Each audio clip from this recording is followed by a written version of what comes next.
नमस्कार दोस्तों, स्वागत है आप सभी का तरनूम्स बायोलॉजी में। दोस्तों, आज हम बायोलॉजी के एक बहुत ही इम्पॉर्टेंट टॉपिक म्यूटेशन पर चर्चा करेंगे, जो कि काफ़ी डिमांडिंग टॉपिक है, specially when we talk of 12th NCERT. और मैंने कोशिश की है इस टॉपिक को तीनों लैंग्वेज में आप तक पहुँचाने की।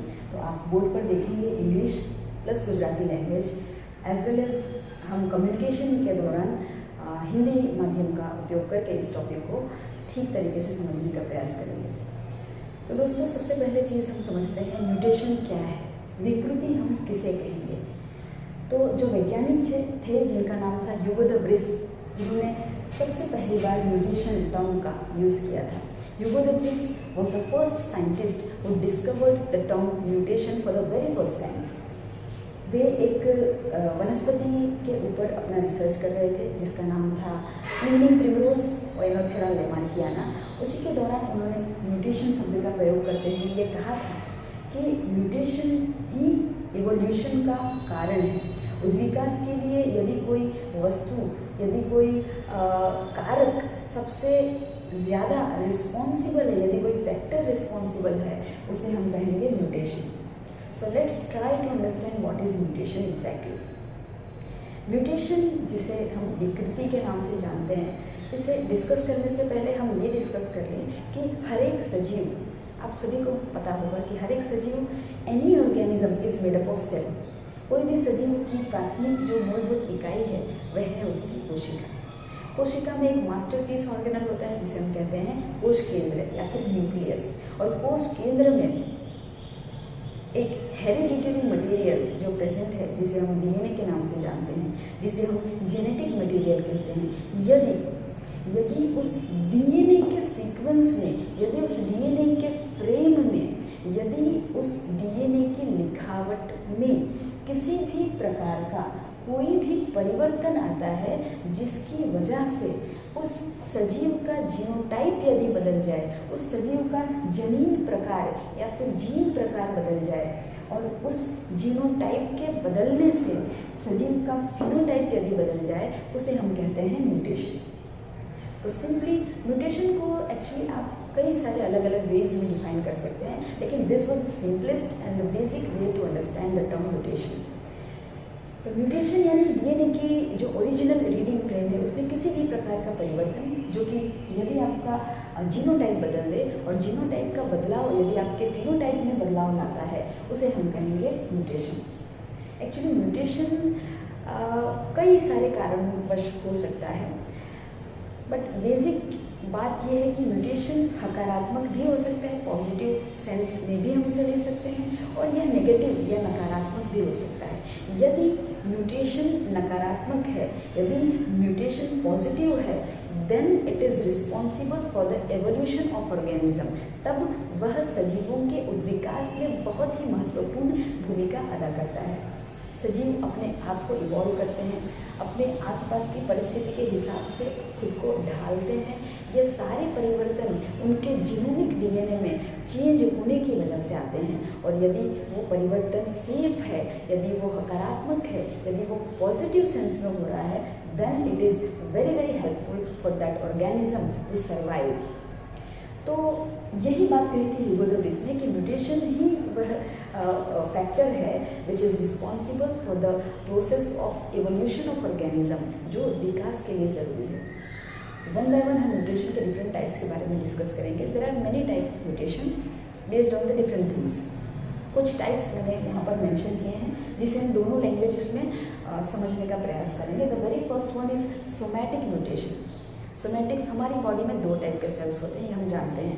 Number one is somatic and second one is germinal. Somatic mutation यानी कि ऐसा म्यूटेशन, ऐसी विकृति जो सोमैटिक सेल्स तक ही सीमित है, जो आपके प्रजनन कोशों तक, जो आपके रिप्रोडक्टिव सेल्स तक नहीं पहुंची है। तो ऐसी कोई भी विकृति यदि सोमैटिक या फिर दैहिक कोशों में है, वो नेक्स्ट जनरेशन तक पास ऑन होने की संभावना बिल्कुल नहींवत है, बिल्कुल नेग्लिजिबल है।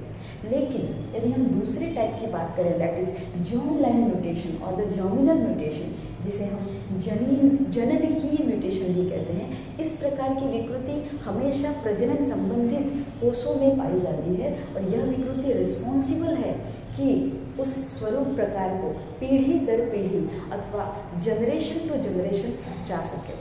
So there is a very big difference between these two mutation, that is somatic and germinal।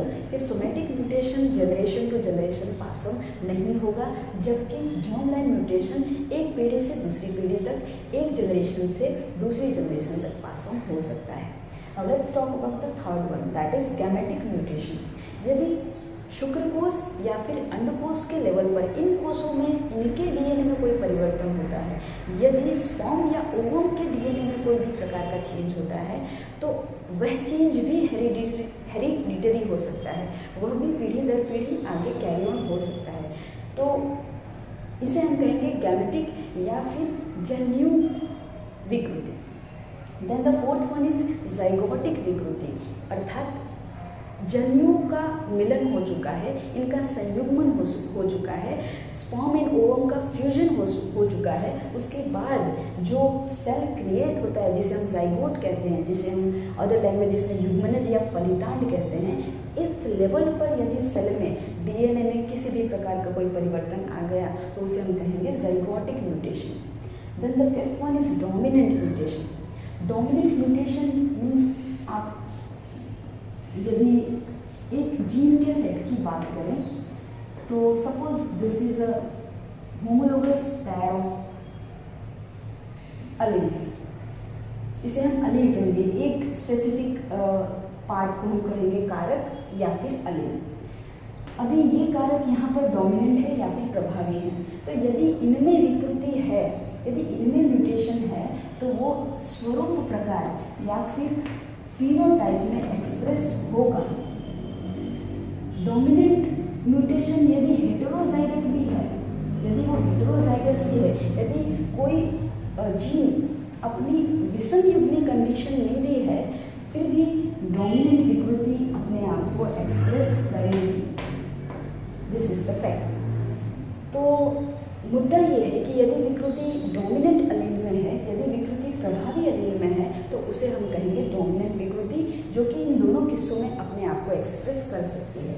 But in the second one recessive mutation, जिसे हम प्रच्छन्न विकृति कहते हैं, प्रच्छन्न की यदि हम बात करें, मान लीजिए ये है स्मॉल डी जो कि प्रच्छन्न अलील है, जो कि रिसेसिव अलील है।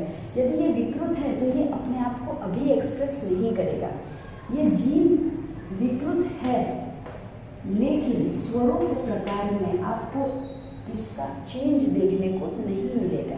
बट व्हेन आई से in the homologous recessive pair of gene, यदि यह होमोलोगस है, रिसेसिव है, इस किस्से में ये जीन अपने आप को एक्सप्रेस कर सकता है। तो ये बहुत इंपॉर्टेंट चीज़ है कि रिसेसिव म्यूटेशन हमेशा होमोजाइगस कंडीशन में ही अथवा होमोलोगस कंडीशन में ही अपने आप को एक्सप्रेस कर पाएगा। अदर लैंग्वेज में हम इसे कहें तो समयुग्मी प्रच्छन्न अवस्था ऐसी अवस्था है जिसमें रिसेसिव जीन अपने आप को एक्सप्रेस कर पाता है। Now let's talk about the last one, that is lethal mutation।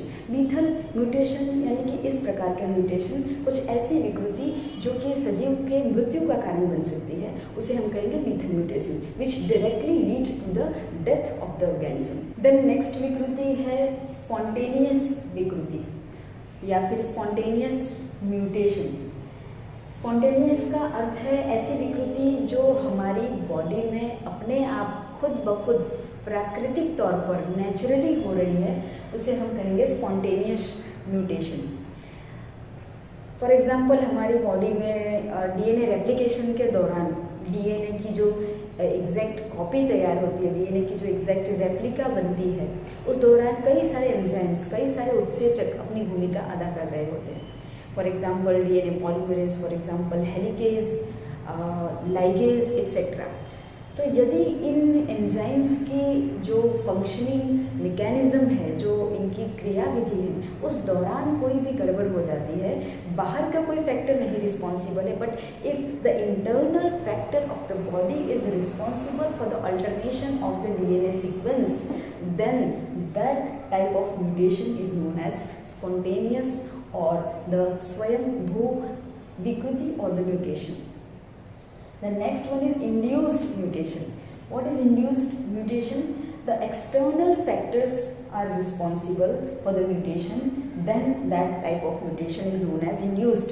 Means कोई भी बाहर का कारक, कोई भी एक्सटर्नल फैक्टर रिस्पॉन्सिबल है यदि आपके डीएनए के ऑल्टरनेशन के लिए, यदि डीएनए के डिसरप्शन के लिए, तो उसे हम कहेंगे इंड्यूस्ड म्यूटेशन। और जिस फैक्टर की वजह से म्यूटेशन हो रहा है उस फैक्टर को हम कहेंगे म्यूटेजेंस।